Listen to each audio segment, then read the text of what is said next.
I was never in any kind of a fundamentalist sect. I do get that question a lot.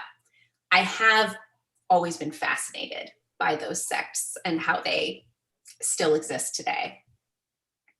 Well, it's sort of a compliment to your writing, but it's so convincing and compelling that well, the only way she can know this is she has to have some sort of experience having been in a cult. Or Yeah, I had someone write me from out Arkansas and asked if I had ever spent any time at like the Duggars church, and it was like, no, I have not.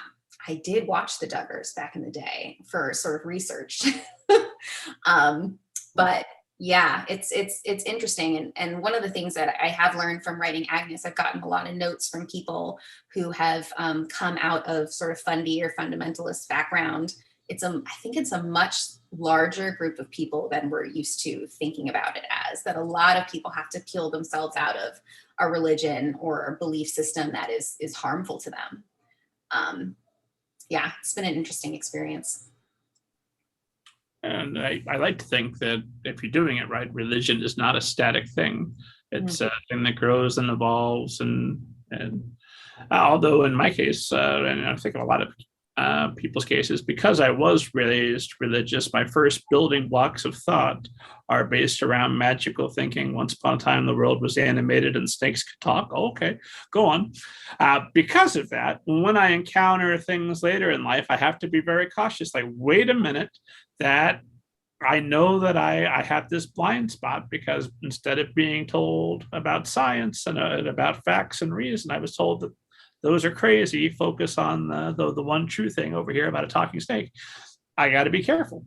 That's so interesting. Sometimes I think that I'm almost too cautious because, I'm once bitten, twice shy, where there could be something that if I were a little bit more open, that there might be something interesting there, but I shut it down immediately because nope, I've been fooled once.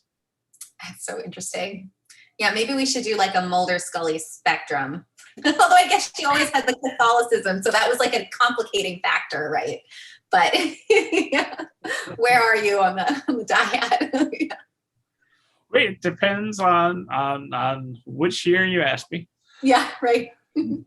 Like right after the January 6th insurrection, when I saw Eugene Goodman lead the crowd away, I was like, nope, I'm not buying it. Reality is not real. There's no way that I would never put that in a story. That would not be satisfying. That's a crazy coincidence that if you were to tell me later that, it was Agnes and I had a suit, that